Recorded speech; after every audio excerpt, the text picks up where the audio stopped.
ہمارے نبی کے مزاج میں، جس کے مزاج میں صفائی ہوتی ہے اس کو خوشبوؤں سے محبت بھی ہوتی ہے. خوشبو سے محبت دو وجہ سے ہوتی ہے انسان کو. ایک اس لیے کہ اس میں بدبو اتنی ہوتی ہے کہ اس کو چھپانے کے لیے خوشبو چاہیے ہوتی ہے.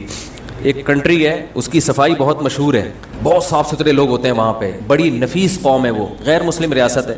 ہمارے ایک رشتے دار گئے وہاں پہ, کہہ رہے میں نے سنا تھا یہ لوگ بہت دنیا میں نفیس قوم ہے نا, بہت نیٹ اور کلین ہوتے ہیں یہ لوگ, اور خوشبوئیں بڑی مشہور ہیں. کہہ رہے جب میں وہاں گیا تو پتہ چلا کہ ان کی خوشبوئیں اس لیے مشہور ہیں کہ ان کی بدبو بڑی مشہور ہے. غیر مسلموں کی صفائی میں ظاہری صفائی کا تو بڑا اہتمام ہوتا ہے, باڈی کا اتنا خیال نہیں کرتے وہ لوگ.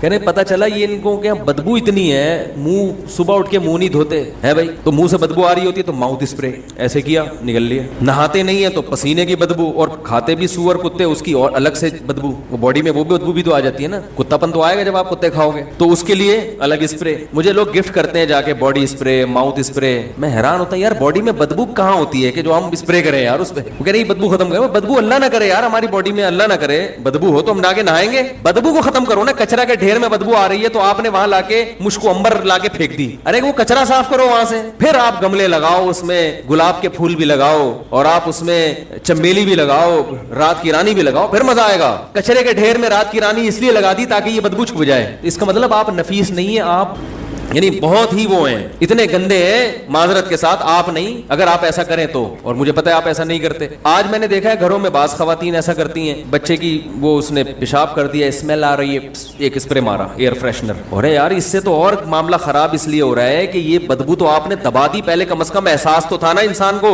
جو جرمز پھیلے ہوئے ہیں احساس تو ہے, تو تھوڑا احتیاط کر لے گا, ادھر نہیں ادھر بیٹھ جائے. آپ نے تو اس کو بالکل گلا گھونٹ کے مار دیا, دبا دیا, مارا نہیں ہے. تو یہ اسلام نہیں ہے. ہمارے نبی صلی اللہ علیہ وسلم ہر وقت دانتوں کو صاف مسواک سے, چمکتے ہوئے دانت, اور آپ صلی اللہ علیہ وسلم کے دانتوں کے درمیان قدرتی خلا بھی تھا. آپ صلی اللہ علیہ وسلم بے انتہا, حتیٰ کہ کچا پیاز نہیں کھاتے کہ بو آتی ہے اس میں.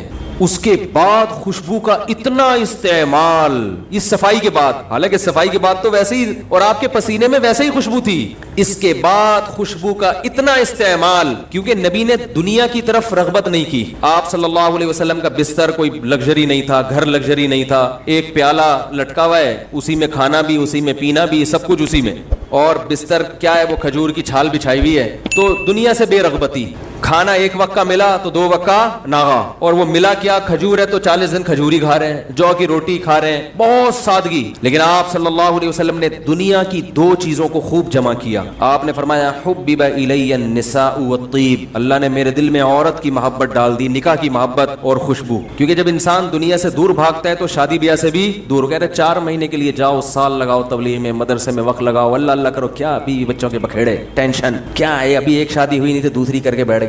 مفتی کو دیکھو شادی شادی شادی شادی لگا کے رکھا ہوا ہے. جب میں نے کی نا ایک دفعہ جب میری شادی ہوئی تھی تو میرے گھر کے باہر, اچھا میرے بچے بھی تھے ماشاءاللہ پہلے سے, تو میرے گھر کے باہر گاڑیاں, جو سسرال والے, وہ میں نے دعوت کی تھی تو وہ ولیمے کی نا, تو سسرال والے وہ گاڑیاں واڑیاں لگی ہوئی ہیں, دیگیں شیگیں آ رہی ہیں. تو ایک بڑے میاں آئے, وہ آئے, وہ کہنے لگے امام صاحب کے گھر کے باہر یہ رش کیسا لگا ہوا ہے. وہ تیسری تھی میری, اور بچے بھی تھے میرے پہلے سے ماشاءاللہ. تو انہوں نے کہا امام صاحب نے شادی کی ہے, ایسے سر پکڑ کے نا یوں, اور پھر غصے میں کانپ رہے ہیں, کہہ رہے ہیں ممبر پہ بیٹھ کے بولتے ہیں دنیا مسافر خانہ ہے, ایسے کانپ رہے ہیں بقید, کہہ رہے ہیں ممبر پہ بیٹھ کے بولتے ہیں دنیا مسافر خانہ, اور حرکتیں دیکھو, حرکتیں, بچے دیکھو انہیں, اور شادیوں پہ شادیاں کرے چلے آ رہے ہیں. تو جو مجھے بچانے والا تھا نا, پوری ان کی نقل کھینچ کے بتا رہا تھا. وہ بات کا ان کا اسٹائل بھی اسی طرح کا ہے, کہہ رہے ہیں ممبر پہ بیٹھ کے بولتے ہیں دنیا مسافر. مقصد ان کا یہ تھا کہ ادھر عیاشیاں لگی ہوئی ہیں, ادھر ممبر پہ آخرت جنت جہنم ہے, پلاٹ نہیں خریدو, مکان نہیں بناؤ.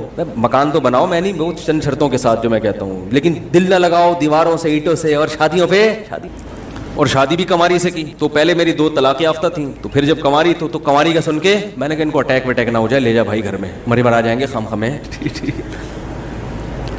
تو ایسے لوگوں سے مجھے بہت واسطہ پڑتا رہتا ہے. وہ ایک صاحب کہنے لگے, بہت چھوڑے ابھی قصے ہو جائیں گے پھر یار, جو ٹاپک ہے وہ رہ جاتا ہے. تو نبی صلی اللہ علیہ وسلم نے فرمایا حبب الی النساء والطیب, 2 چیزیں اللہ نے میرے دل میں ڈال دی, نکاح کثرت سے کروں گا, اچھا رشتہ. جہاں بھی نبی صلی اللہ علیہ وسلم کو نکاح کا پیغام آیا اور آپ کو مناسب لگا, آپ نے ہاں کی ہے. حالانکہ کھانے کو روٹی نہیں ہے گھر میں. وجہ اس کی یہ ہے کہ یہ عمل دیکھنے میں شہوت پرستی لگتا ہے, حقیقت میں شہوت پرستی نہیں ہے, یہ عیاشی نہیں ہے. اگر یہ عیاشی ہوتی تو ہمارے سابق صدر زرداری کی 4 کم از کم بیویاں ابھی موجود ہوتی.